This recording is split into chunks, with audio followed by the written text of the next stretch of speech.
자기가 그 안에서 권력을 잡고 나서 이것을 신한국당으로 바꿨습니다. 이름을.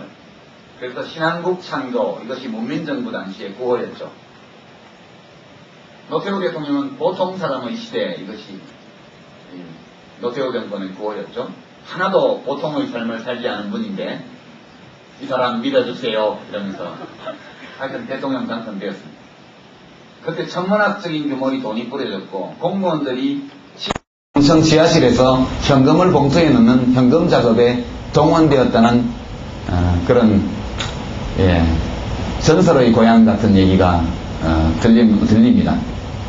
그렇게 해서 민자당, 민주자유당이 만들어지고 김영삼 씨가 거기 들어가서 권력을 잡은 다음에 신한국당으로 바꿨습니다.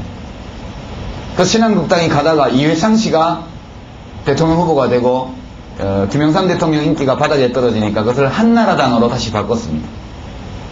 그 한나라당의 후보가 이명박 씨입니다.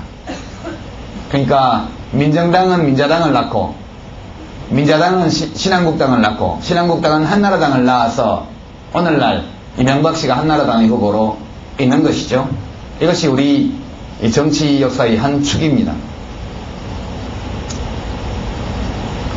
우리 정당들은 참으로 슬픈 일이지만 5.16 쿠데타로 박정희 씨가 권력을 탈취한 이후에 정당 정치에 대한 본격적인 탄압이 시작되었고 김대중 씨가 1971년 선거에서 사실상 선거를 이겨놓고 부정선거로 90만 표 차이로 패배하고 거기에 놀란 박정희 씨가 유신 쿠데타를 선포하고 국회를 해산시키고 그리고 대통령을 체육관에서 뽑고 그리고 국회의원의 3분의 1을 대통령이 임명하고 그것이 유신정의회, 유정회라는 것입니다. 300명 중에 100명을 대통령이 임명했죠. 대통령한테 잘 보이면 국회의원이 되는 겁니다. 그리고 나머지 200명은 한 선거구에 2명씩 뽑도록 해서 반드시 한 명은 여당 후보가 되도록. 그러니까 국회 300석 중에 200석은 자동적으로 여당이 되어버리죠. 정말 좋은 안정적인 국정 운영을 가능하게 하는 좋은 제도입니다. 그렇게 해놓고 그것을 유신헌법, 우리 서양 옷은 몸에 안 맞으니까 우리 몸에 맞게 고쳐서 입는다. 한국식 민주주의. 이래가지고 유신헌법을 옹호했습니다. 유신헌법에 긴급 비상대권이라는 게 있어서 긴급조치라는 것이 있습니다. 긴급조치는 대통령을 욕하거나 유신헌법을 비판하거나 그렇게 하면 긴급조치 위반이 되고 긴급조치에 위반되는 사람은 영장 없이 체포해서 무제한 구금할 수 있고 최고 4년까지 형을 내릴 수 있게 해놨습니다. 긴급조치 위반 사건으로 잡혀간 사람의 사건에 대해서 함부로 이야기하면 그것도 긴급조치 위반이 되고 긴급조치를 비판하는 것도 긴급조치 위반이 되는 그런 법이었습니다. 완벽하죠. 아름답게 완벽한 독재 시스템. 그것이 박정희 체제였습니다. 여기로부터 시작해서 전두환 씨의 50 정권, 광주 학살과 민정당 정권 이것을 거쳐오는 과정에서 정말 많은 분들이 생명을 바치고 젊음을 바쳤습니다. 그렇게 해서 얻은 권리가 이 자유, 이 자유로운 나라, 아무나 대통령을 욕해도 되는 나라. 한나라당의 전신인 민정당, 민정당의 전신이라고 할 수 있는 유신 때의 공화당 이런 데들이 집권하고 있을 때는 대통령 욕하면 잡아다가 물고문했죠. 그런 짓을 했던 사람들이 지금 모여있는 민정당의 후신인 한나라당의 의원들이 우리가 그렇게 피 흘리면서 되찾아온 이 자유를 이용해서 대통령을 모욕하고 비방하고 침뱉고 인신비방하고 그렇게 하고 있습니다. 그래도 자유는 좋은 것이죠. 저는 그렇게 생각합니다. 저는 이 자유가 너무너무 좋습니다. 11.6이 나고 1979년 10월 26일에 박정희 대통령이 김대규 중앙정보부장에 의해서 살해되고 난 다음날 저희가 학교에서 학과 대표들이 모여서 60명이 회의를 했는데 정보과 형사가 나타나지 않았습니다. 그것이 너무너무 신기했죠. 우리들의 생각을 적은 메모지를 갖고서 발표하고 토론했는데 누구도 간섭하지 않았습니다. 회의를 마치고 어둑어둑한 어스름길에 어스름 무렵에 학교를 나오는데 역시 거기 우리를 붙잡는 사람이 아무도 없었습니다. 그래서 제가 큰 소리를 질렀던 기억이 납니다. 큰 소리로 민주주의 만세 했는데 역시 아무도 잡으러 오지 않았습니다. 그것은 굉장히 큰 충격이었죠. 저에게는. 아, 불과 하루 사이에 세상이 이렇게 바뀔 수 있는 것이구나. 저는 이 자유가 제일 좋습니다. 자유. 다른 무엇 없는 소중한 것 한 가지를 꼽으라면 저는 자유를 꼽습니다. 근데 이것이 이제는 너무 흔해서 별 가치 없는 것이 되어버렸습니다. 자유를 다 드려도 그것을 향유하지 않습니다. 자유, 권리, 참여할 권리.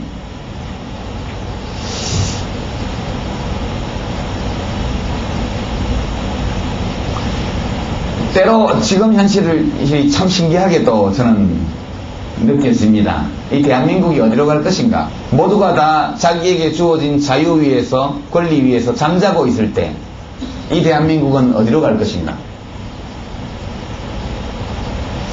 한나라당에 대한 해묵은 원한, 이것을 다시 선동하고 싶은 생각은 없습니다. 박근혜 씨가 대통령이 되었더라도, 이명박 씨가 대통령이 되더라도, 박정희 할아버지가 살아 돌아온다고 해도 과거와 같은 독재는 할 수 없습니다.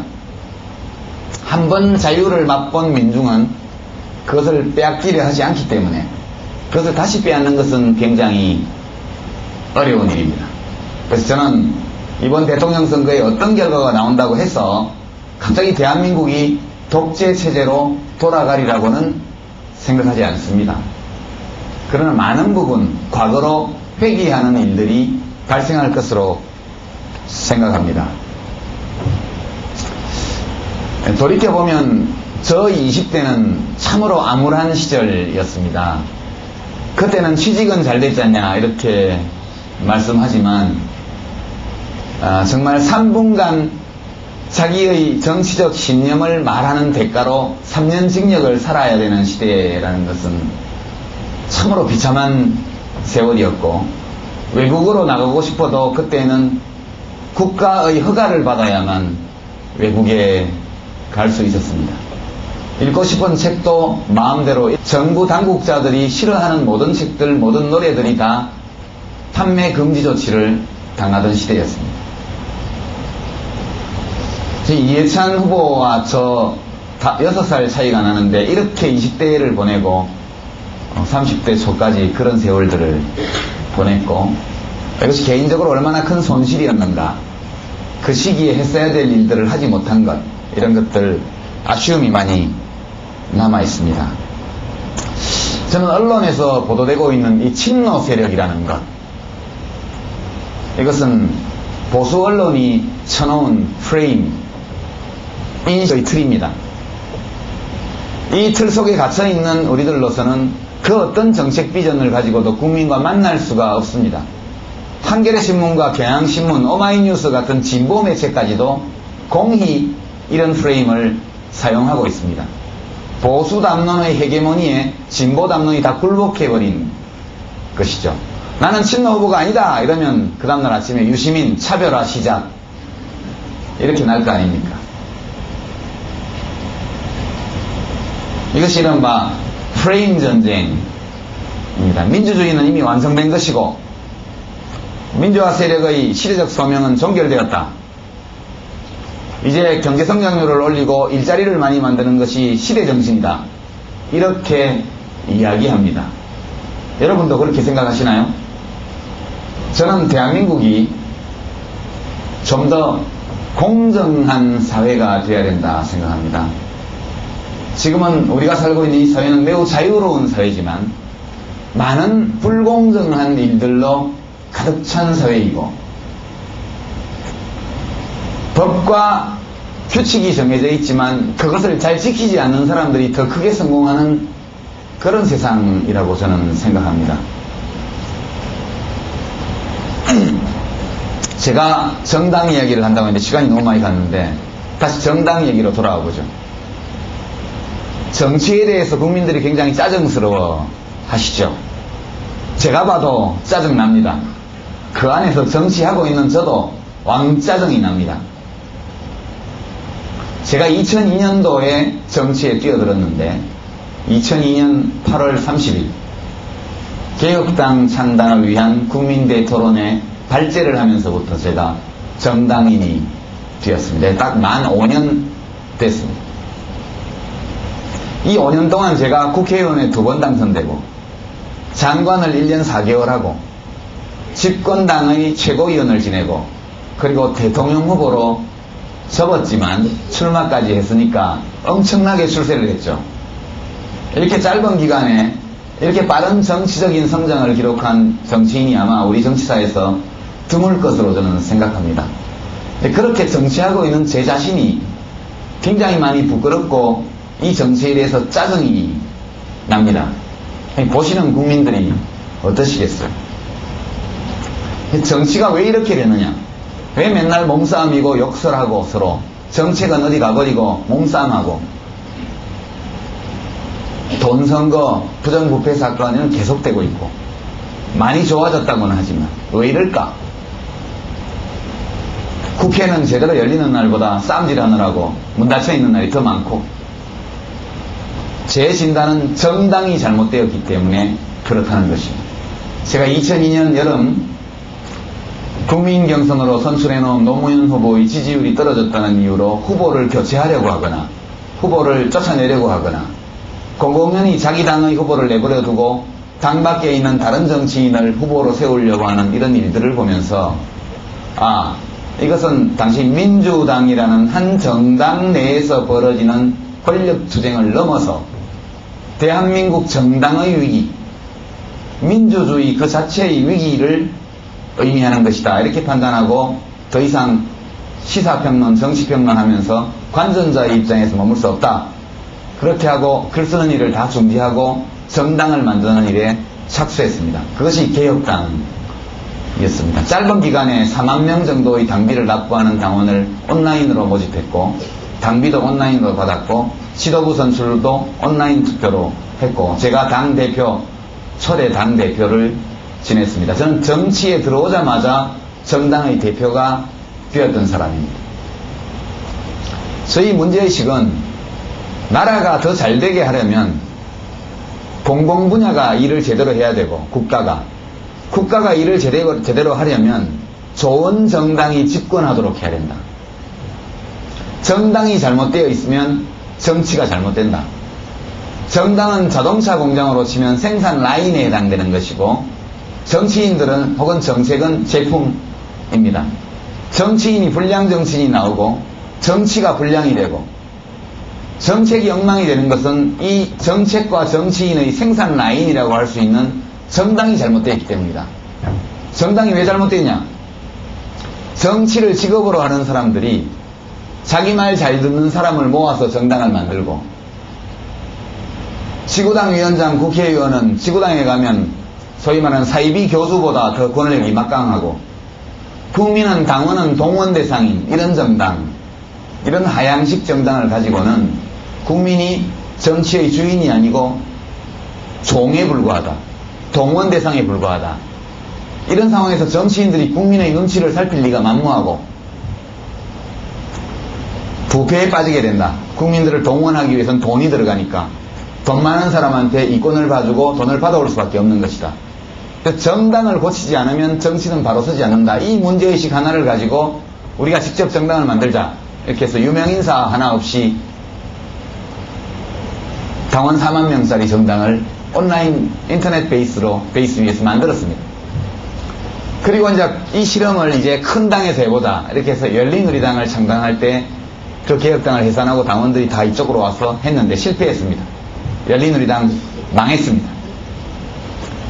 당원에게 당비를 납부할 의무, 당 활동에 참여할 의무를 부여하고 그 대신 당 지도부와 공직선거 후보자를 선출할 권한을 맞바꾸는 이 정당개혁운동은 열린우리당에서 몇 년간 치열하게 싸움이 있었지만 결국 실패했습니다. 왜냐하면 정치인들이 그것을 하고 싶어 하지 않았어요. 총선에서 과반수 득표를 하자마자 곧 관련된 당헌을 폐기하려고 시도했고, 그것을 폐기하려고 시도했던 그 주력이 지금 대통합민주신당을 만든 주체 세력입니다.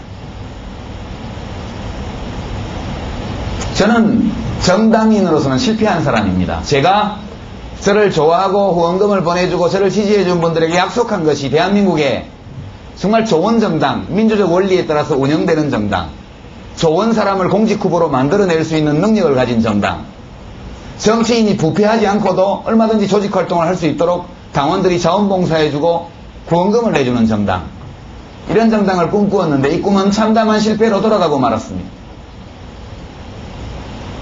그럼 그런 정당에 왜 왔냐? 이렇게 저한테 물어보셨습니다. 다른데 당이 없기 때문에 왔죠. 다시 이 당 안에서 그것을 해보기 위해서, 그것만이 아니라 지금 대통령 선거를 앞두고 있기 때문에 좋은 대통령 후보도 만들고 그렇게 뽑힌 후보를 중심으로 다시 제대로 된 정당을 건설해보고 싶어서 왔습니다. 이 꿈은 아직 미완성으로 남아있습니다. 여러분에게는 별로 관계가 없죠, 사는데. 국민들은 이 정당개혁에 관심이 없습니다. 정당이 잘못되어 있기 때문에 정치가 망가지고 있고, 정치가 망가지고 있기 때문에 국민이 생활이 어렵고 짜증이 나는데, 국민들은 좋은 정치인이 나와서 좋은 정치를 해주기만 바라지 어떻게 하면 그와 같이 좋은 정치인이 나오고 좋은 정치가 이루어지는지에 대해서는 관심이 없습니다. 제가 이 정당개혁을 위해서 열린우리당 안에서 정말 처절하게 고립당한 가운데 싸웠을 때 누구도 저희 편을 들어주지 않았습니다. 왜냐하면 이것을 정당 안에서 벌어지는 지분 다툼, 권력 투쟁으로 봤기 때문이죠. 지금도 정동영 후보 캠프에 있는 어떤 의원들은 저보고 자기 지분을 위해서, 자기 권력을 쥐기 위해서 그 싸움을 했다고 얘기합니다. 저는 이 싸움의 과정에서 국민의 지지를 얻지 못했습니다. 국민들은 이 일이 얼마나 중요한지를 이해하지 못했고, 또 이해하는 경우에도 어떻게 이 싸움을 도와줘야 될지 아무런 통로가 없었기 때문에 10명도 안 되는 국회의원들끼리 뭉쳐서 계속 싸우다가 고립당하고 이렇게 해서 여기까지 오게 된 것이죠. 제가 굉장히 까칠하고 남들하고 싸운다는 악명을 얻게 된 것은 되게 그 싸움의 과정에서 그것을 얻게 되었습니다. 저 개인적으로는 손해를 참 많이 봤지요. 지금 세 후보가 대통합민주신당 경선에서 맞붙어 있는데, 처음에 1등을 하던 후보님은 어제부로 전화도 끊고 집에 그냥 들어가셔가지고 이 시간까지 안 나타나고 계십니다. 그분은 정당 정치의 원칙을 파괴한 분이죠. 한나라당에서 경선하시다가 3등 꼴찌, 도저히 이걸 벗어날 길이 안 보이고, 이쪽에는 후보가 지지율이 높은 사람이 아무도 없으니까 갑자기 당을 14년간 자기를 도지사, 국회의원, 장관 시켜준 그 당을 수구 냉전 세력으로 비난하면서 나와서 이쪽에 와서 후보 되겠다고 한 분입니다. 이것은 정당 정치의 기본 정신을 파괴하는 일이죠. 근데 그래도 그 후보가 지지율 1등이었습니다. 얼마 전까지. 국민들은 그런 정당 정치의 기본에 대해서 관심이 없어요. 그럼 지금 요새 최근에 1등하는 후보, 최근에 1등하는 후보는 저는 그렇게 주장합니다. 이분이 열린우리당의 실험, 당원이 주인 노릇을 하고 당원이 의무를 다하고 권리를 향유하는 상향식 민주주의 정당으로 발전할 수 없도록 만든 가장 큰 책임자입니다. 그 일을 했던, 그 열린우리당을 부서뜨리는 일을 했던 대부분의 국회의원들이 정동영 후보를 지지하고 그 캠프에 가 있습니다. 근데 그분은 지금 그 일이 잘한 일이고, 열린우리당을 부셔버리고 대통합민주신당으로 만든 것이 자기의 공이라고 주장을 하면서 오히려 저를 향해서 당신 뭐 했어? 그렇게 얘기합니다. 그분이 국민경선에서 지금 압도적으로 1등이고 그 효과 때문인지 여론조사에서도 1등이라고 그럽니다.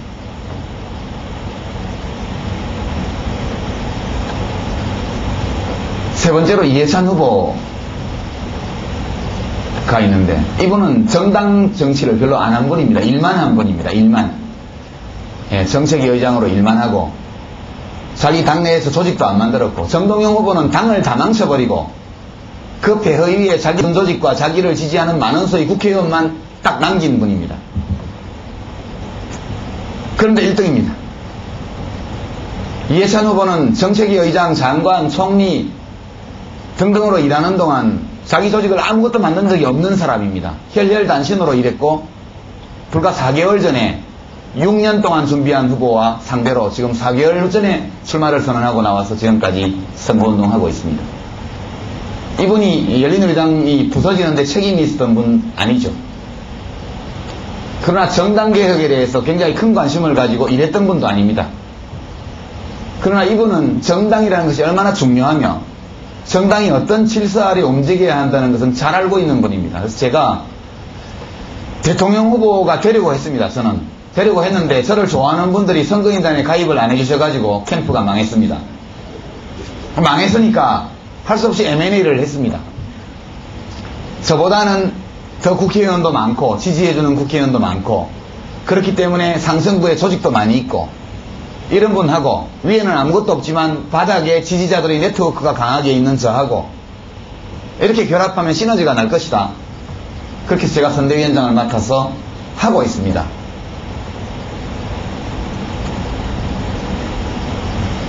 손학규 후보는 국민의 정부, 참여정부에 한 번도 참여한 적이 없고 이쪽으로 넘어오기 전까지는 시종일관 그 두 정부를 비난했던 분입니다. 정동영 후보는 국민 지지율이 15%까지 떨어졌던 국민의 정부는 성공한 정부라 그러고 그나마 30% 가까이 유지하고 있는 참여정부는 국민 지지가 낮다는 이유로 국정 실패한 정부라고 말하는 분입니다. 그렇게 말하면서 개성공단같이 자기 마음에 드는 것은 꽃감 빼가듯이 그것만 쏙쏙 빼가서 자기 걸로 하는 분입니다. 그래서 비노라고 얘기를 하죠. 이해찬 후보는 국민의 정부 5년, 참여정부 5년 이 10년의 정책을 통째로 개선하는 사람입니다. 그래서 저는 그분이 좋습니다. 좋기 때문에 선대위원장을 하는 것이죠.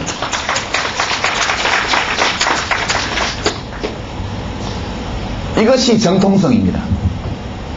정통성이란 것이 뭐냐? 그래서 국가 지도자의 자격 조건 중에서 매우 중요한 것이 정통성입니다. 여러분은 대통령이 어떤 사람이 되리라고 생각하느냐? 여러분에게 여쭤보면 일자리 많이 만드는 사람. 대통령이 일자리 못 만듭니다. 일자리 만들으라고 지시하고 밑에 총리 장관들이 만들죠. 대통령은 국가 지도자의 자질을 지녀야 됩니다. 국가 지도자의 자질, 제일 중요한 것이 애국심, 국가를 위해서 죽을 수도 있는 용기와 희생정신, 어떤 위기에서도 위축되지 않고 그걸 극복해 나가는 담대함, 위기관리 능력, 그 다음에 사리에 흔들리지 않는 선공후사의 공정함, 이런 것들이 대통령의 자질입니다.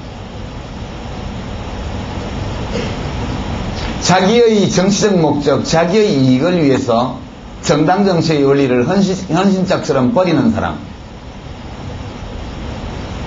자기가 속한 정당을 망가뜨리면서 자기의 경선 조직만 챙기는 사람, 이런 것들은 다 대를 위해서 소를 희생할 줄 모르는 사람을 의미하는 것입니다.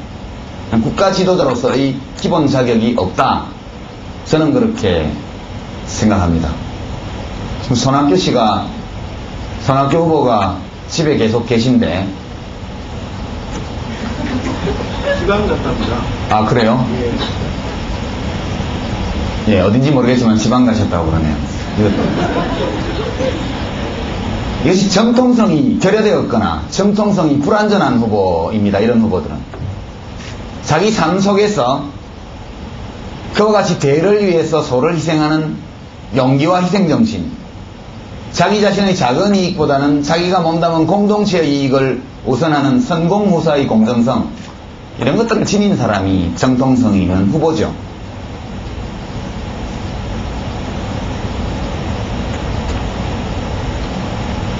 이해찬 후보를 보면 정통성은 확실한데 인기가 별로 없어요. 얼굴도 좀 각이 졌고 눈썹도 좀 이렇게 사납게 생기셨고, 안경도 도수 높은 걸 끼시고, 말씀도 저처럼 이렇게 재미나게 못 하시고, 대중 정치인으로서는 참 결점이 많죠. 그렇지만 대통령이 말씀 너무 많이 재미있게 하셔가지고 문제가 많이 생겼잖아요. 3일 넘게. 이해찬 후보를 대통령 만들어 놓으면 그럴 일 없을 거 아니에요. 사람들 웃길 일도 없고 기발한 표현을 쓰실 일도 없고 얼마나 좋습니까? 좀 까칠하다 이런 얘기도 있는데 국가 지도자는 소신이 강해야죠. 손학규 후보처럼 선거라는 게 하다 보면 좋을 때도 있고 안 좋을 때도 있는데 1등 할 때는 웃으면서 하시다가 2등 되니까 갑자기 막 화내시면서 집에 들어가시고, 이렇게 위기관리 능력이 없는 분들은 국가 운영 못합니다. 저는 그렇게 생각합니다. 우리 이해찬 후보 보시면 처음에 3등도 겨우 하셨잖아요. 저한테 하마터면 질 뻔했죠. 처음에 저하고 첫날 경선에서 3%밖에 차이 안 났습니다. 출마한 지 28일밖에 안 되는 조직도 기반도 없는 후보한테 하마터면 질 뻔하셨잖아요. 저는 이겨보려고 죽을 똥살똥 했고, 우리 이해찬 후보는 후배한테 질까봐 죽기 살기로 하고 경쟁에서 제가 실력이 부족해가지고 조금 졌습니다. 그래도 화 안 내잖아요. 자기 옛날 20년 전에 보좌관 했던 친구가 자기가 끝까지 완주하고 싶다고 큰소리 뻥뻥 쳐도 섭섭하게 그렇게 내색하는 일이 없습니다. 그때도 품격 있게 경선에 임했고 2등으로 지금 2등을 눈앞에 두고 있는 상황에서도 3등 여전히 가고 있지만 의연하지 않습니까? 그렇게 하면서 어떻게 이길까 단식하지 않고 그것을 가만히 궁리하면서 위기 극복을 해나갑니다. 국가 운영하려면 그전과 배짱과 품격, 의연함, 위기관리 능력이 있어야 됩니다. 제가 아마 조만간에 시간이 가면 이해찬 후보가 별로 인기 있는 그런 분은 아니지만 1등으로 치고 올라올 것이다. 저는 그렇게 생각을 합니다. 하다 보니까 시절이 시절이라 제가 선대위원장이고 그러다 보니까 자꾸 펴달라는 얘기를 한 결과가 됐습니다. 아까 말씀드린 정당개혁은 하루아침에 되지 않을 것 같습니다. 저보고 그런 정당 따로 하면 되지 않느냐. 물론 따로 할 수는 있지만 그것은 동호회가 되겠죠. 국회에 진출을 못합니다. 우리 선거제도가 1인 1표 단순 다수제 결선 투표도 없고 이렇게 되어 있기 때문에 2등 이하 다 죽는 거기 때문에 한나라당이 저렇게 거대하게 존재하는 한은 끊임없이 뭉치라는 요구가 나오게 되어 있습니다. 그래서 지금 제도적 환경 속에서는 당을 따로 하는 것이 불가능합니다. 죽어나 사나 다 모여 있는 데서 할 수밖에 없습니다. 그래서 이번 대통령 선거를 잘 치르고 총선으로 가고 그 뒤까지 가면서 다시 한번 아주 이상적인 형태는 아니지만 그래도 어느 정도 좋은 정당의 모습을 갖추도록 정당개혁운동은 안에서 계속 해나가겠다 이런 말씀을 드립니다. 그 마무리 삼아 대통령 후보 경선에 나와봤던 소감을 좀 말씀을 드리면 기적을 바랐습니다. 제가 사실은 8월 18일 날 출마 선언을 하고 9월 15일 날 첫 경선을 했으니까 딱 28일 뛰었습니다. 28m짜리 활주로 위에 비행기를 띄우려고 한 것이죠. 여러분 28m짜리 활주로에서 비행기 띄울 수 있습니까? 못 띄우죠.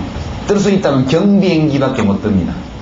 대통령이라는 이 엄청난 보잉기 같은 큰 비행기는 28m 활주로로 띄울 수가 없습니다. 국회의원이라든가 이런 것들은 28일만 해도 할 수 있습니다. 그러나 대통령은 28m짜리 활주로 위에서 그런 비행기는 못 띄웁니다.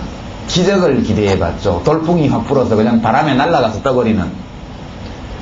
그래서 제주 울산에서 총력을 다하면서 기적을 일으켜보려고 했는데 실패했습니다. 국민들이 참 현명하시죠. 그죠? 아직 준비가 안 된 겁니다. 저는 그렇게 생각합니다. 그날 단상에 앉아서 이해찬 후보, 한명숙 후보, 저 이렇게 다 뛰어들면 제주 울산에서 제가 1등하고 셋 중에 최소한, 그리고 강원 충북수도 선전하면 첫주 종합 1위를 할 수 있을 것이다. 그러면 두 선배님들이 들어가셔야 된다. 그럼 내가 거기를 다 M&A 해가지고 그 다음에 3강 구도로 간 다음에 모바일 투표 뭐 이렇게 해가지고 역전시킬 수 있다. 역전시켜서 내가 후보가 되면 이명박 씨하고 딱 1대1로 붙으면 내가 이긴다.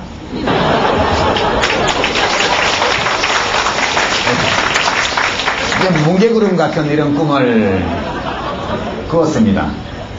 대동강물 팔아먹으려는 봄이 김선달처럼 그렇게 했죠. 진지하게 사명감을 가지고 했지만 그것은 아주 일어나기 어려운 일들이 여러 차례 중복해서 일어나야만 가능한 일이죠. 역사에서 그렇게 우연과 이변이 연속적으로 일어나는 일은 좀처럼 없습니다. 저는 노무현 대통령처럼 10수년에 걸쳐서 지역주의에 맞서서 자기 몸을 던져서 많은 사람에게 감동을 준 그런 정치인이 못되지 않아요. 저는 우리 노무현 대통령이 후보 시절에 많은 사람들의 가슴에 떨림과 감동을 만들었던 그것이 대의를 위해서 자기를 희생하는 모습이었다. 이렇게 생각합니다. 근데 저는 너무 잘 나가는 정치인이었습니다. 출마한 선거에서 중도 포기하거나 떨어진 것은 이번에 처음이거든요. 국회의원 2번 출마해서 2번 다 되고. 그죠? 대통령 선거 자원봉사해가지고 그 후보가 대통령 되고. 당 최고위원 선거 출마해서 턱걸이로 4등이지만 당선되고. 정치 이력 3년 만에. 장관 지내고 40대. 그리고 대통령 후보 경선에 출마해서 불과 2주일 만에 컷오프 5등으로 통과했다가 몇 시간 만에 4등으로 진급하고. 너무 잘 나가잖아요. 그죠? 제가 생각해도 이렇게 하면 이번에 아까처럼 그렇게 돼버렸으면 정치 입문 10년 만에 국회의원, 장관, 대통령까지 다 끝내고 집에 가야 되잖아요.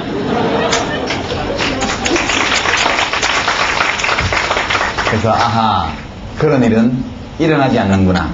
제가 제주 경선장 투표 결과 발표하는 단상에 앉아서 제주 4등, 울산 3등, 제가 울산에서는 손학규 후보를 이겼습니다.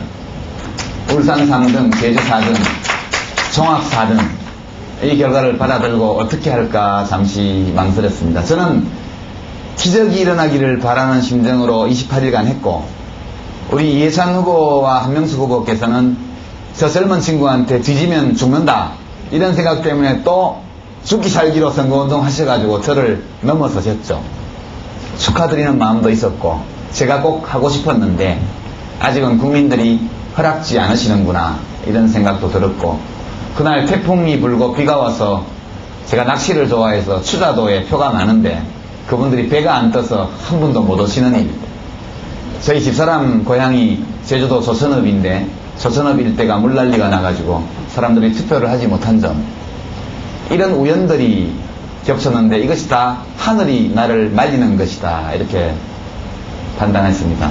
어찌 생각하면 억울할 수도 있지만 억울해야 할 것이 아니라 이것은 모두 다 어떤 뜻이 있는 것일 거다. 그래서 한 표라도 제가 더 이해찬 후보보다 많이 나오지 않고 한 3% 정도 적게 나온 이것이 나에게 무엇을 의미하는가, 이것을 단상에 앉아서 다른 후보님들이 감사 인사를 하시는 동안 생각하고, 아, 이것은 나에게 지금 던지라는 뜻이다. 그래서 이해찬 후보라도 강원 충청 경선에서 좋은 성적을 거두도록 하는 것이 좋겠다는 그런 하늘의 뜻인 모양이다. 이렇게 생각하고 제가 꿈을 접었습니다. 그 한 달간 저희 머릿속에 뭉게구름처럼 피어올랐던 그 이명박 후보와의 1대1 토론, 그 꿈이 이 솜사탕처럼 녹아 없어지면서 그 자리에서 웃으려고 노력하면서 그렇게 사퇴 선언을 하게 되었습니다. 이 일을 겪으면서 많은 것을 느꼈고 많이 배웠습니다. 국민은 결코 아무에게나 쉽게 국가를 맡기지 않는다. 많은 우연과 제가 너무 늦게 출발한 불리함과 또 6년 동안 준비해온 후보의 막강한 조직 동원력과 이런 것들이 겹쳐서 제가 꼴찌를 하긴 했지만 근본적으로는 이 모든 것이 다 국민의 뜻이다. 이렇게 생각하고 접고 나니까 마음이 참 편하더군요. 그전에는 이기고 싶은데, 특히 소위 친노 후보 3인방 중에 1등 하고 싶은데 1등 하게 되면 죄송해서 어떡하나, 두 분께 마음이 굉장히 무거웠어요. 떡줄 사람 생각도 않는데 저 혼자.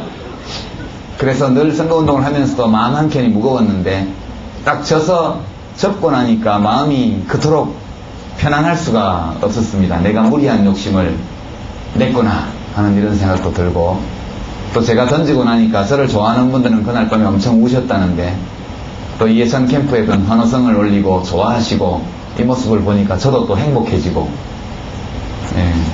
그리고 또 갑자기 제가 굉장히 훌륭한 인품의 소유자가 된 듯한, 예, 그런 대접을 받습니다. 요즘 가면 큰 결단하셨습니다. 사실은 결단한 게 아니고 져서 줄 선 건데, 예, 졌기 때문에 승복하고 줄을 새로 선 것이거든요. 그 다음날 바로 선대위원장을 맡았으니까. 근데 제가 굉장히 훌륭한 사람이 된 것처럼 그렇게 많은 분들이 잘 대해 주십니다. 그래서 훌륭한 사람 되는 게 참 쉬운 일이구나, 예, 그런 생각도 한편으로 하게 됩니다. 제가 5년간 정치하면서 많이 변했다, 때가 묻었다, 뭐 여러 가지 비난을 많이 받습니다. 그러나 지난 한 달간의 이 꿈결 같은 28일간의 선거운동, 그것은 너무나 행복한, 돌이켜보면 혼자서 실실 웃게 될 정도로 그렇게 즐거운 추억이었습니다. 해단식 할 때 아까 말씀드린 동영상 그 캠프가 망했어요를 우리 자봉단까지 다 함께 찍으면서 그날 2명만 울었고 나머지는 아무도 울지 않고 웃으면서 해단식을 했습니다. 조금 저는 여러분께 2가지를 부탁을 드립니다. 하나는 기왕 이것이 우리의 현실이라면 부정적으로만 보지 말고 긍정적으로 우리 정치를 보아줬으면 좋겠다. 우리 20년밖에 되지 않았습니다. 민주주의 역사가. 외국처럼 그렇게 멋있게 우리 토니 블레어나 게하르트 슈레더나 빌 클린턴이나 또는 요즘 앙겔라 메르켈 독일 총리나 이런 분들처럼 그렇게 말도 멋있게 하고 아주 지적으로 품격 있게 이렇게 하는 정치인들, 멋진 승부, 깨끗한 경쟁, 질서정연한 그런 경쟁, 이런 것들을 하기에는 우리의 역사가 아직 너무 짧습니다. 여러분이 여러 가지 부족한 그런 면이 보이더라도 앞으로 좋아질 거다라고 생각하고 봐주시고, 내가 할 수 있는 작은 일이 무엇일까, 이런 쪽으로 좀 생각해 주시고요. 2번째는 좀 더 노골적인 청탁성 민원성 청탁입니다. undp.kr 접속하시면 1분 내에 다 신청됩니다. 핸드폰, 자기 명의로 된 핸드폰만 있으면. 없는 분들은 지금으로서는 어쩔 수 없으니까, 예, 핸드폰 하나 개통하시죠. 자기가 하셔가지고 그냥 접속하고 주민등록번호 넣고 이름 넣고 인적사항 넣고 핸드폰 넣으면 핸드폰 인증번호 받고 다 아시잖아요. 영화표 예매하고 할 때 다 하니까. 그렇게 하면 1분이면 인증까지 다 끝나서 비밀번호 넣으면 나중에 며칠 지나면 ARS 전화 오게 돼 있습니다. 그러면 기호 5번 이해찬 하나 꾹 눌러주시면 아주 간단하지 않습니까? 컴퓨터 앞에서 PC방에서 클릭 몇 번 하고 키보드 몇 번 두들기고 나중에 전화 왔을 때 몇 초간 받기만 하면 끝나는데 이것을 안 해주시잖아요.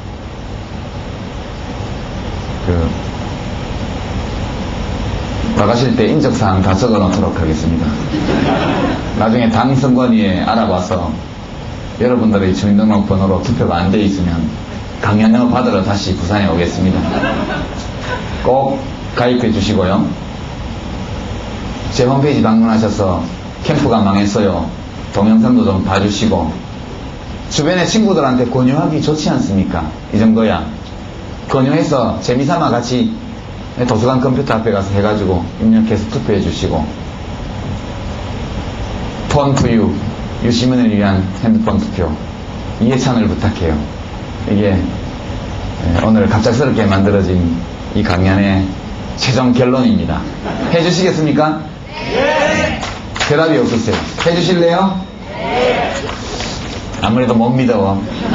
다시 한번 해주시겠어요? 네. 좀 마음에 듭니다. 네. 이런 정도 제 일반적인 말씀 마치고 여러분 질의응답. 예. 수고하셨습니다. 1시간이 이렇게 좀 짧게 느껴졌던 적이 최근에 참 드물었던 것 같습니다. 재밌었죠? 예. 앞서 말씀드린 대로 질의응답 시간을 한 20분 정도 가는 걸로 하겠습니다. 2-3분 정도 질문을 모아서 와 함께 드리고요. 정리해서 말씀을 드리는 그런 순서 같겠습니다. 손을 들어주시고 말씀하실 때에는 소속과 성명을 정확하게 말씀해 주십시오. 순서대로 하겠습니다. 앞에 계시는 그리고 헤드 마이크 좀 준비해 주십시오. 앞에서 두 번째 일어서서 말씀해 주십시오. 다른 분들에게 기회를 드리기 위해서 질문 시간을 가능하면 2분 내로 좀 요약해 주시면 네, 고맙겠습니다. 먼저 이렇게 찾아와 주신 유시민 전 장관님께 감사하다는 말씀드리고요. 먼저 제 소개 잠시 간단히 하자면 부산대학교의 2학년 재학 중인 김성민이라고 합니다. 저는 이제 질문을 드리기보다 제가 대학교에 걸러 유시민 전 장관님께 한마디 꼭 드리고 싶은 말씀인데요. 이제 유시민 장관님이 오늘 오셔서 제가 좀 조금 몰랐던 부분 중에 하나인데 오늘 이제 보니까 대학생이 좀 아쉬운 부분이 많으신 것 같은데요. 그러니까 유시민 장관님이 이제 큰 소리를 듣고 이렇게 나오셨는데 저희가 이제 흥기도 많고 이렇게 참여했지만 하고 이렇게 계속 지지했지만 정작 그게 실질적으로는 정성까지 이어지지 않지 않습니까? 그래서 이제 그런 이번 식으로 아쉬워하셨는데 저는 그걸 좀 다른 식으로 보거든요. 어떻게 다른 식으로 보냐면 이제 저는 그걸 국민들의 무관심이라기보다는 어찌 보면 회의적인 시각이 아닌가. 그러니까 이제 유시민 장관님 전쟁에 앞에서 말씀하신 거 보면 이제 계속 관심이 없다 그렇게 말씀하시는데 이제 저희가 이번에 잠시만요. 천천히 하세요. 예. 이번에 혹시 그 질문지가 들렸습니까? 대학생들이 그러니까 지지도를 봤는데 한나라당이 훨씬 높은 걸로 나왔거든요. 그거에 대해서 어떻게 생각하실지 궁금하신데 이제 그걸 유시민 장관님은 이렇게 생각하실 수도 있어요. 그러니까 뭐 경제를 성명이나 뭐 경제를 펴주겠다 뭐 이러니까 그냥 막연히 이제 한 3만원을 줬던 아이들 대학생이 그냥 그쪽으로 모인다고 생각하시는데 정치 빠르게 모르는 그래서 이제 계속 그 사람이 있었고 이렇게 지내오면서 이제 저도 큰 기대하다가 이런 게 있었는데 그게 이제 노무현 대통령 때 많이 이루어졌지만 그게 아직 부족한 부분이 있어서 이제 그게 이제 보수적인 성향으로 흐르는 건데 그런 걸 이제 단순하게 국민들이 이제 무관심했다, 대학교에서 무관심했다 이렇게만 이제 그냥 일반에게 말할 수 있는지 궁금합니다. 그리고 두 번째 써주셨던 분홍색으로 된 마이크를 좀 가까이 대서 사용해 주십시오. 저는 부산대학교 경영학과 진학학년입니다. 그 유시민 의원을 제가 제일 처음에 인터넷 접한 게 그 캐주얼 차림으로 국회에 입성하실 때 그때 좀 이슈가 되지 않았습니까? 그때부터 유시민 의원 좋아했었는데 이제 예찬 그걸 제가 지지합니다. 가고 나면 갈 거고 저도 예찬 후보께서 그 대통합민주신당 영상 통과하셔가지고 이명박 씨랑 이명박 후보하고 대결이 가능한데 만약에 정동영 씨나 전학규 씨가 됐을 경우에 그때 그 두 분을 지지하실 것인지 아니면 지금 박근혜 전 대표처럼 때를 기다리면서 방관하실 것인지 궁금하고요.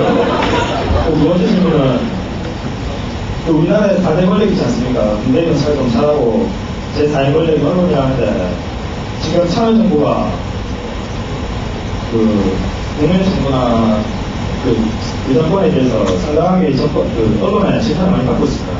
근데 아까도 말씀하셨는데 우리나라 3대 보수 조선중앙동아에서 왜 그렇게 정부를 비판하고 한나라당에 대해서는 관용적이고 한나라당이 아니면 비판하는 그 원인이 알고 있습니다. 그러니까 한가위 어느 정도는 참여정부 들어서 와서 기자단한테 주고 깎아줬다 이런 말이 있는데 그걸 알고 있습니다. 감사합니다. 이중 한 분 더 질의 받고 나서 정리를 좀 해주십시오.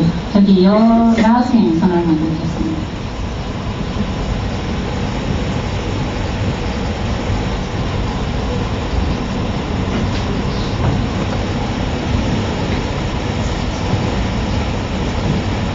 반갑습니다. 원래 질의에서 하는데 워낙 존경하는 분이라서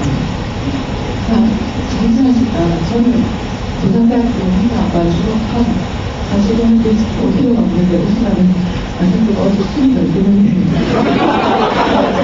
멀리서만 다녀온 김혜영이라고 합니다. 저는 유시민 의원님을 상시한 시기 이전부터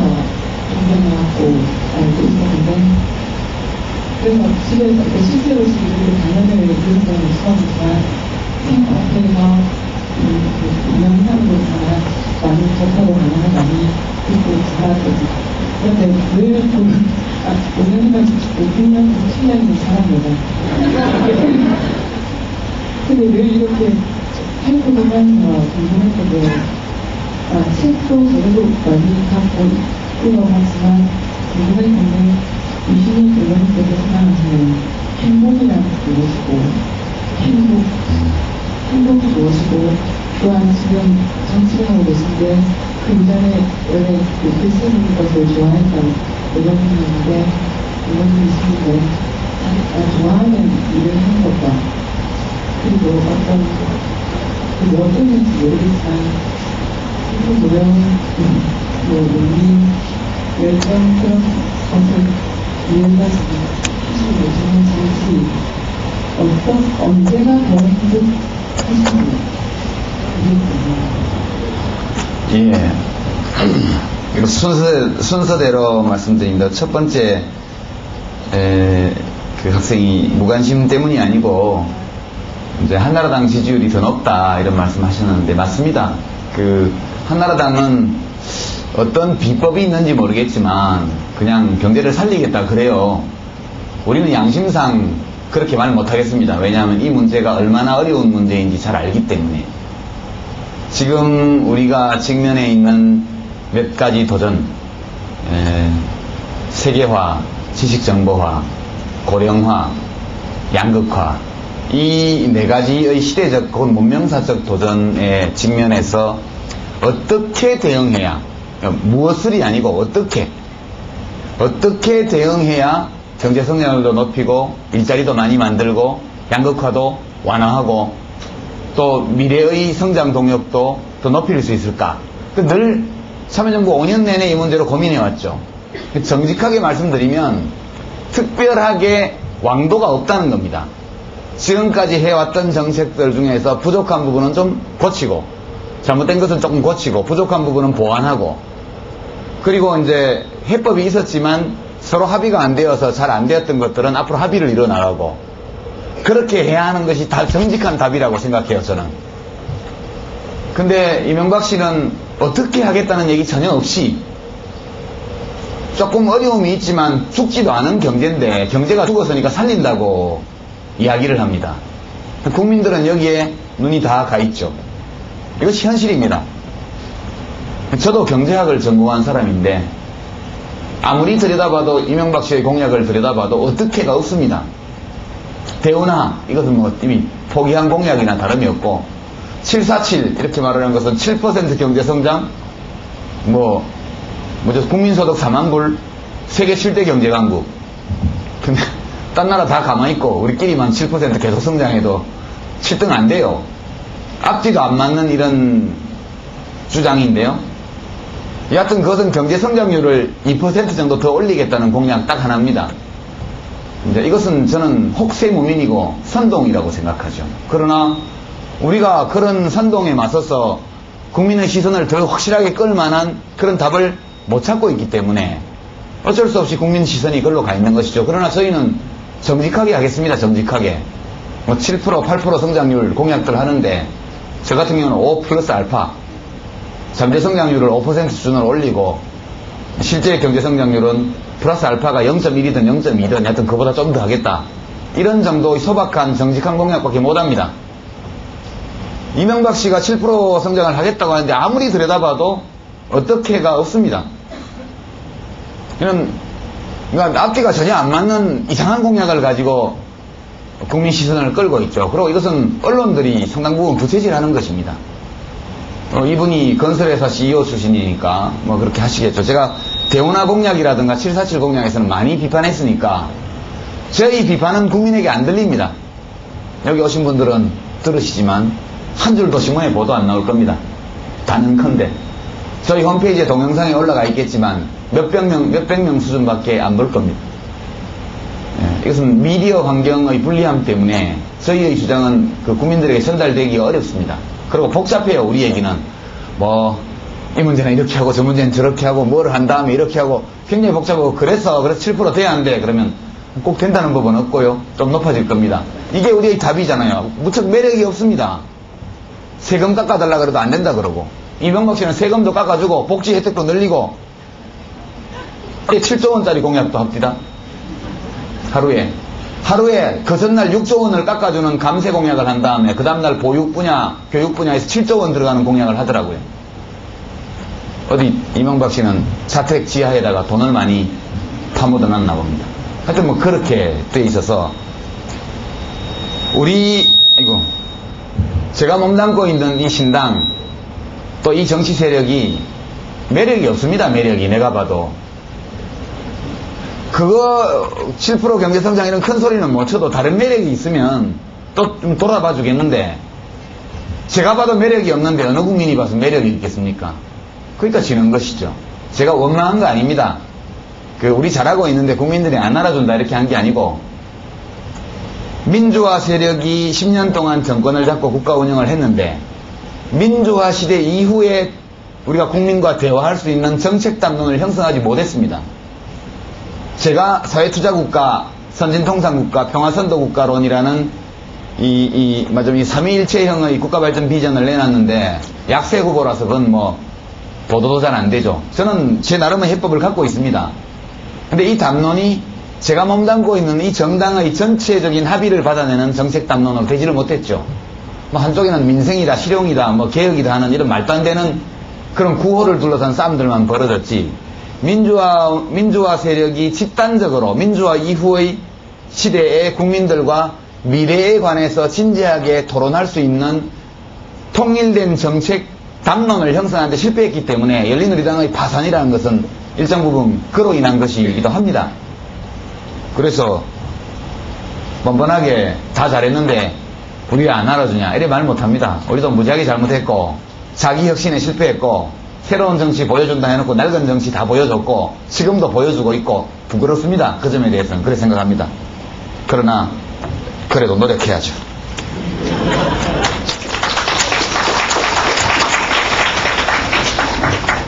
정동영 씨나 손학규 씨가 후보되는 일 없도록 하겠습니다.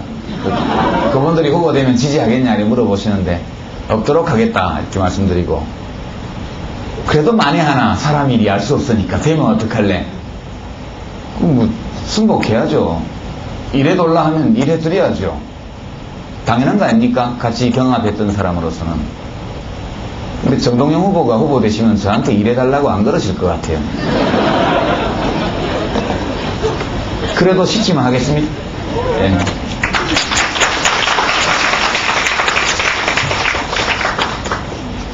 그 다음에 이제 4대 권력 가운데 언론개혁 실패했다.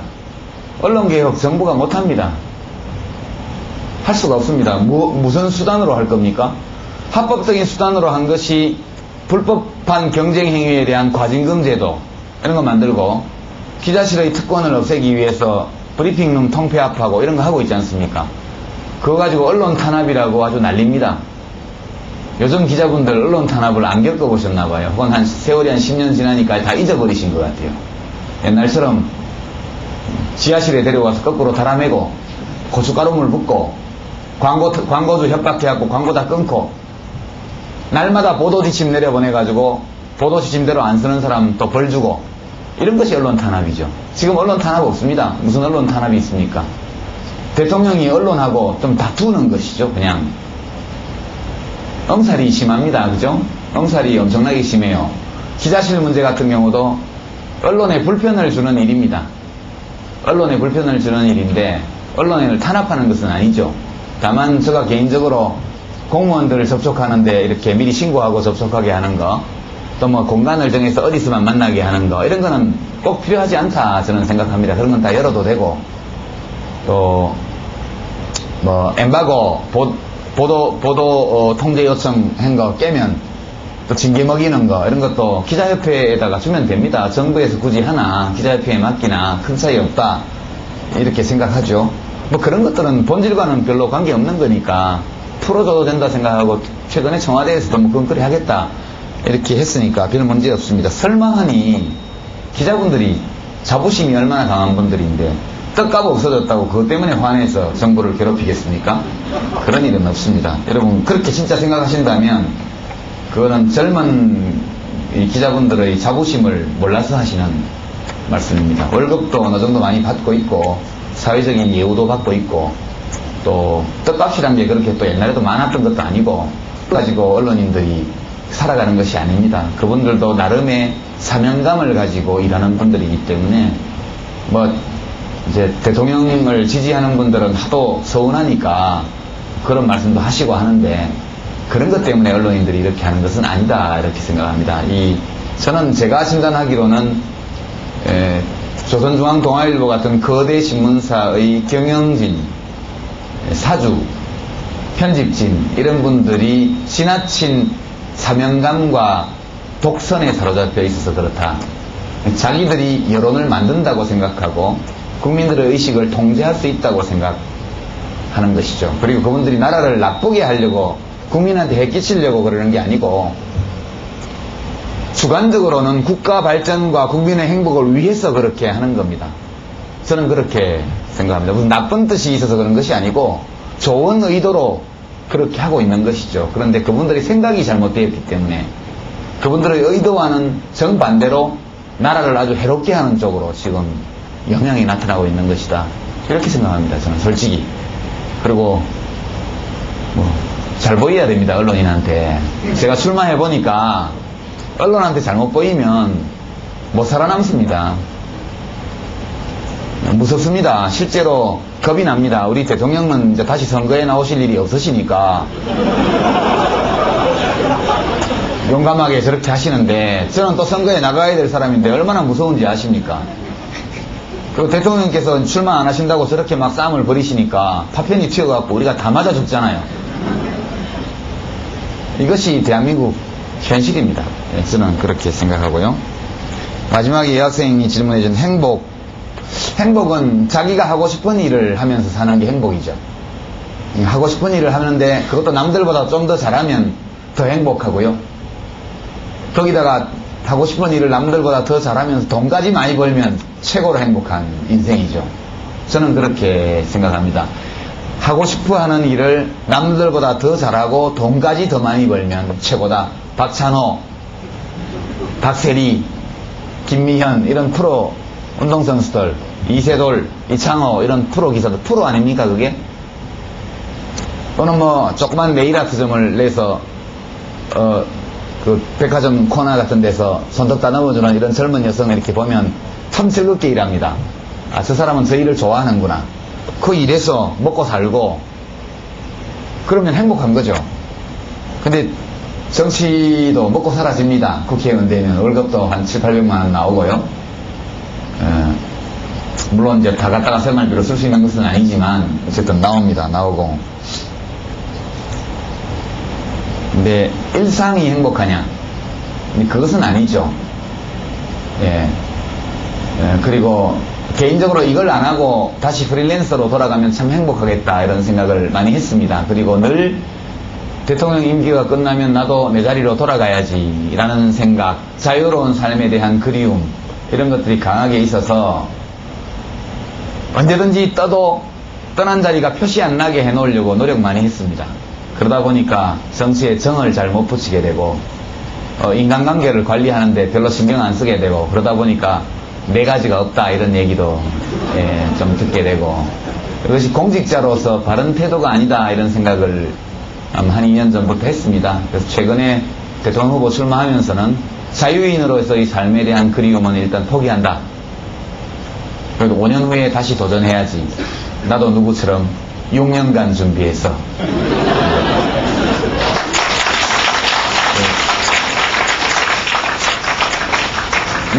너네들이 빈둥빈둥 놀고 있을 때 우리 열심히 조직동원 해가지고 1등 했다.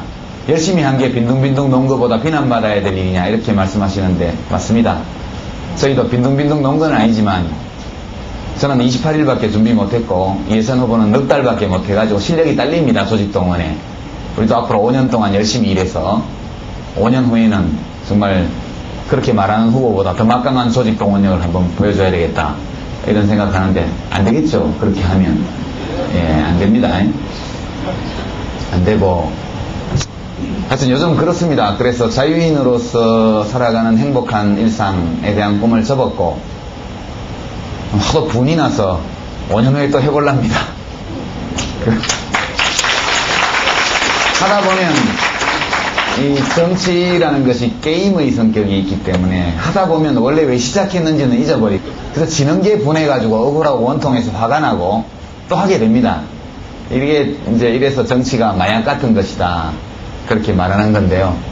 저도 요즘 한번 해보니까 상당히 분하더라고요. 지고 나서 분하다. 그것도 지고 나면 자존심도 많이 상하죠. 나도 진짜 작심하고 했으면 이길 수 있는데. 그리고 선거는 지고 나면 기분 안 좋거든요. 친구들끼리 고스톱을 쳐도 돈 잃고 나면 기분이 안 좋지 않아요? 그런 것처럼 선거에 지고 속 좋은 사람 없습니다. 그러니까 그래도 승부 그 자체에 빠져서 하는 일은 없어야겠다. 늘 왜 하느냐, 이것을 해야 하느냐 이런 질문을 스스로에게 던지지만 예, 정치인들이 흔히 하는 말로 조국과 결애를 위해서 이렇게 말하는데 뭐 그거에 어쨌든 간에 돈도 안 풀리고 뭐 그렇기도 하고 이래서 5년 후에 한번 해볼랍니다. 여튼 그렇습니다. 안 행복해도 할랍니다. 네, 감사합니다. 시간이 짧은 게 너무 아쉽습니다. 아까 여러분들이 son을 드셨고요. 서로 내일 강연 시작하기 전에, 생전 지금 4시부터 수업이 있습니다. 뭐 이러면서 4시 되면 나가야 되는데 어쩌죠 이랬던 분들이 지금 그대로 자리를 지키고 계신 분들이 많습니다. 제가 푹 빠져서 아마 못 나가게 될 거라고 이야기했던 게. 큰일 나요. 얼른 가세요. 맞습니다. 받겠습니다. 도저히 질문을 하지 않으면 오늘 밤 잠을 못 이루겠다 하시는 분 한 분만 받겠습니다. 그 앞에 계신 여자분께 양보를 해주시면 안 되겠습니까? 안녕하십니까. 저는 부산대 일반사에 교과로 했고요. 지금은 밀양에서 고등학교에서 수습을 가르치고 있는 교사입니다. 오늘 어떻게 하냐면 제가 지금 모의고사를 치는데 무한복식 하거든요. 사람들이 모아야 된다고 거짓말하고 그래서 이제 2시간 걸려서 왔기 때문에 복습을 해야겠다. 제가 정치 수업을 하면서 이러면 안 된다 하면서 이제 한나라당에 대해서 변을 할 때가 있는데요. 잘 상담을 한 번씩 했는데 알고 보니까 다른 선생님들도 다 하셨더라고요. 한 번은 어떤 아이가 버럭 하는 거예요. 선생님까지 그러는지 몰랐다. 왜 편향견식을 우리를 가르치게 하는가. 요즘 아이들은 정말 그렇거든요. 그래서 제가 그다음부터는 안 하거든요. 이명박밖에 대통령이 된 사람이 없다면 제가 뭐라 한마디 하고 싶어도 참습니다. 그리고 그래 너는 이명박을 지지해라. 나는 유신을 지지하겠다. 그래서 교수의 정치적 중립에 대해서 어떻게 생각하시는지 일단 질문을 했고요. 수업 시간에까지 이걸 지켜야 되느냐 질문하고 싶고 두 번째는 노무현 대통령이 집권을 하시는 걸 보면서 과연 열린우리당이 여당인가 이런 생각을 자주 했거든요. 그래서 사람들이 불만을 느끼는 것 중에 많은 부분이 노무현 대통령이 힘이 없기 때문에 사회가 혼란한 것. 그러니까 변화에 대해서 말씀하신 것처럼 사람들은 그렇게 그다지 관심을 갖고 있지 않고 어떤 정책이 이루어지고 있는지에 대해서도 사실 내가 정치 교사가 아니면 관심을 안 가졌을 겁니다. 잘 모르기 때문에 이제 혼란하고 시끄러운 것 자체가 싫은 부분이 크다고 생각하거든요. 그러면 예상으로 노무현 후보의 노무현 대통령에 대해서 지지반이 확보하냐 아니라고 생각하거든요. 뭔가 대통령이 됐을 어떻게 실천나갈 것인지 그리고 이거는 개인적인 얘기지만 저도 이번 경선에서 탈락하신 걸 안타까워했지만 어떻게 보면 앞으로 대화이 이루어진다면 5년이 아니라 제 개인적인 의견으로는 8년 하셨으면 좋겠다.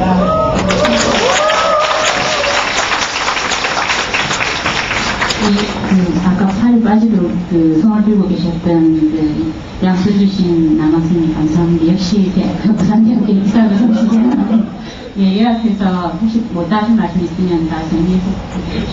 예. 멀리서 오신 선생님 고맙습니다. 근데 뭐 8년 얘기는 떡 줄 사람은 생각도 안 나는데 김국만 먼저 마시는 게 될 것 같습니다. 개헌 잘 안 될 겁니다. 이명박 씨가 대통령 될 경우에 자기 임기 8개월 단축하면서까지 개헌할 리 만무하죠. 하루도 안 줄일 겁니다. 저는 그렇게 봅니다. 좀 하다가 너무 힘들어서 하게 될지도 모르지만, 예, 그렇게 생각하죠. 교원의 정치적 중립은 수업 시간에는 좀 지키는 게 좋겠죠. 너무 이제, 너무 내놓고 이렇게 어느 정당이나 어느 정치인에 대해서 이렇게 아이들한테 이야기하는 것은 꼭 좋은 것은 아니라고 보고요. 다만, 이제 정치 수업에서 일반적인 민주주의의 원리라든가 이런 거에 비추어서 좀 잘못된 것들은 지적을 해야겠죠. 근데 어디 한나라당만 잘못하는 게 있겠습니까? 찾다 보면 골고루 잘못하는 게 많이 있죠. 각 당마다. 그렇게 하면서 균형을 좀 잡아주시는 것이 좋겠다 이렇게 생각합니다. 열린우리당도 때로 여당인지 야당인지 잘 모를 때가 있었습니다. 지금 대통합신당은 더더욱 모호합니다. 이거 여당인지 야당인지 여당인지 그렇습니다. 누가 대통령 후보가 되냐에 따라서 여당이 될 수도 있고 야당도 될 수 있습니다. 근데 원래는 여당이라면 참여정부 개성발전 이게 구호가 돼야 여당이죠. 선거에서. 근데 손학규 후보를 보면 정권 교체하자는 건지 정권 재창출을 하자는 건지 좀 헷갈리죠. 정동영 후보도 좀 그런 기분이 좀 있습니다. 만약 대통령 되면 정권 교체됐다 그렇게 얘기할지도 혹시 모르겠어요. 그리고 정리삼아 독일어의 우리말로 번역하면 내적 망명이라는 단어가 있습니다. 인너레 미그라시온이라고 얘기하는데요. 독일어 하신 분들은 인너레 미그라시온은 자기 내면으로의 도피, 이주 이런 것만 내면으로 도피하는 것. 이게 이제 어디서 나온 말이냐 하면 바이마르 공화국이 무너지고 나치가 등장하는 과정. 제가 한나라당을 나치라고 하는 게 아닙니다. 예, 그냥 역사 얘기를 하는 거죠. 1차 대전이 끝나고 독일 제2제국이 붕괴되고 그리고 혁명이 일어나서 최초의 민주정부가 섰습니다. 그것이 바이마르 정부, 바이마르 공화국 정부입니다.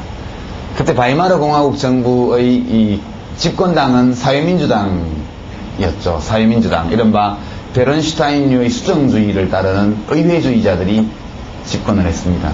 그것이 이제 사민주의 우파, 말하자면 개량주의자 또는 뭐 수정주의자라고 불리웠던 우파 사회주의자들이 집권을 한 겁니다. 그리고 나서 1920년대 내내 1차 대전 패전 배상금 치르고 러시아와 미국 이런 데에서 기계를 다 뜯어가 버리고 전쟁 배상금을 갚으려면 수출을 해야 되는데 수출을 할 수가 없으니까 화폐 발행을 하게 되고 이렇게 해서 하이퍼 인플레이션이 생깁니다. 돈을 리아가로 싣고 가야 콜라 한 병 사는 이런 사태가 생기게 되죠. 독일 마르크, 세국 마르크화가 완전 휴지값만 못하게 되는 이런 사태가 생깁니다. 실업자는 많고 민생이 파탄난 그런 상황이 되었죠. 그리고 그 기간을 통해서 히틀러가 이제 맥주홀 폭동을 일으키는데 이르는 수구 보수 네트워크, 제국시대의 보수 네트워크가 그 기간 동안에 새롭게 전부 연결돼서 위로 올라오게 됩니다. 히틀러는 폭력으로 정권을 잡은 것이 아니고 선거를 통해서 1933년도에 평화적으로 집권합니다.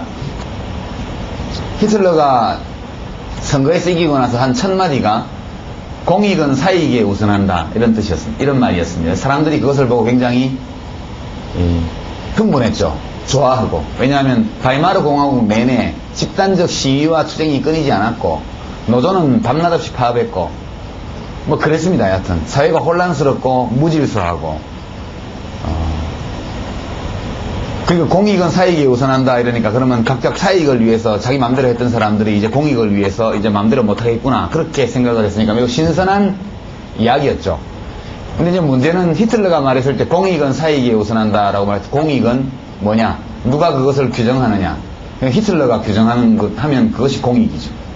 사익은 뭐냐? 모든 개인의 정당한 권리가 다 사익으로 취급받았습니다. 그래서 게르만족의 영광이라는 국가 목표를 위해서 개인의 자유, 권리, 인권을 모두 차압하는 그런 이제 전체주의 체제가 들어서게 됩니다.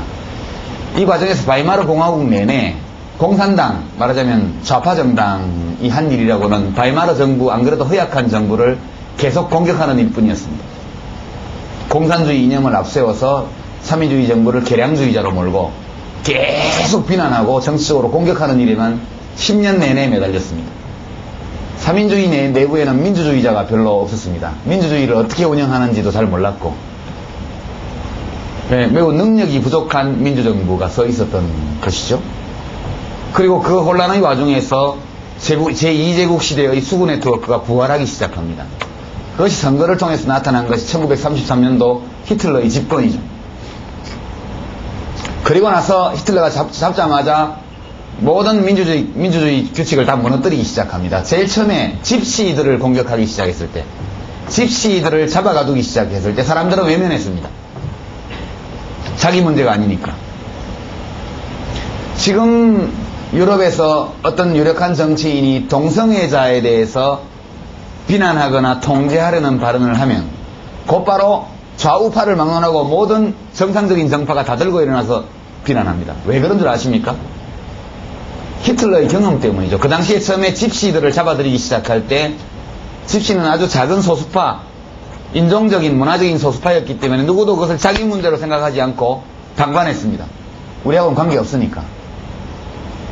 그 다음에 이제 공산주의자를 잡아들이기 시작했습니다. 사회주의자들은 공산당이 잡혀가니까 나는 괜찮겠지. 그리고 각각 자기 일에 몰두합니다. 이제 인너레 미그라시온, 자기가 하고 있는 작은 일들에 몰두합니다. 각자 연대하는 대신, 솔리데리티 대신 내적인 망명을 시작한 거죠. 상황이 암담해 보이고 막을 수도 없어 보이고 무력감을 느끼니까 자기의 내면으로 사람들이 망명해 들어가기 시작한 겁니다. 그러는 과정에 히틀러는 맨 먼저 집시들을 잡아들여서 수용소에 가두고, 그 다음에 공산당을 잡아들이고, 공산당을 다 터치하고 나서는 사회주의자를 잡아들입니다. 그때 자유주의자들은 우린 자유주의자니까 괜찮지 하고 있었습니다. 그 다음 순서로 자유주의자를 잡아들이기 시작했고, 그 다음에 개신교를 공격하기 시작했습니다. 프로테스탄트 교회들. 가톨릭은 그때까지 우린 가톨릭이나 괜찮겠지. 그 다음에 가톨릭한테 손길이 다시 왔죠. 이렇게 해서 히틀러의 전체주의 사상에 복무하는 자들을 제외하고 나머지 모든 반대 세력을 전부 다 제거하고 전체주의를 완성하게 됩니다. 이것이 사회적 연대의 중요성을 일깨우는 사건 전개였습니다. 저는 지금 우리 사회가 그때처럼 독재체제로 돌아갈 수 있다는 뜻으로 이 말씀을 드리는 것이 아닙니다. 그러나 양상은 비슷합니다. 참여정부는 민주화 세력이 집권했지만 충분한 능력을 보여주지 못했습니다. 자체의 역량이 부족한 점도 있었고, 대외적 여건이 몹시 나쁜 것도 있었고, IMF로 우파들이, 보수파들이 IMF로 나라 살림을 거들내놓은 상태에서 김대중 대통령이 그걸 인수받아서 5년간 그럭저럭 위기를 극복했지만 후유증을 많이 남겼고, 이렇게 말하면 또 경복궁 무너지면 대원군 탓이냐 이렇게 얘기할지 모르겠습니다. 10년을 집권하고 계속 IMF 타령이냐. 그러나 객관적으로 보면 IMF 후유증을 극복하는 과정에서 카드 신용위기가 배태되었고, 그리고 김대중 정부가 끝날 시점부터 카드 위기가 현실화 되기 시작하는 이런 이제 짐들도 있었고, 노무현 대통령이 언론과의 전쟁 또는 권한유착의 단절, 언론 개혁을 시도하는 과정에서 외적인 어려움, 커뮤니케이션의 어려움을 겪은 것도 있었고, 총체적으로 보면 어쨌든 국민들을 전부 설득하고 국민들과 잘 소통해서 서로 이해하면서 국민의 이해를 받으면서 국정을 펼쳐나가는데 실패했죠. 그런 역량이 부족했습니다. 그러니까 그 틈을 타고 지금 경제 망했다, 망국론, 민생경제 파탄론 이런 것들을 내세워서 한나라당의 수구 네트워크가 다 부활해서 청와대 국회를 남기고 나머지 지방 권력 이 모든 것들을 다 장악하게 됩니다. 지금 재계, 언론, 지방 권력, 지식인 사회 한나라당, 여기가 광범위한 보수연합을 이미 형성해서 강고한 우위를 구축을 했습니다. 그래서 이 선거 전에 이렇게 밀리는 것이죠. 사방을 살펴봐도 친구가 없습니다. 사면초가, 사면한가입니다. 사면한가. 사방을 둘러봐도 한나라 노래밖에 안 들립니다. 그리고 민주노동당을 제가 비난하려는 뜻은 없습니다만, 민주노동당이 4년 내내 한 일은 참여정부를 신자유주의로 뭐라고 돌 던진 것밖에 없습니다.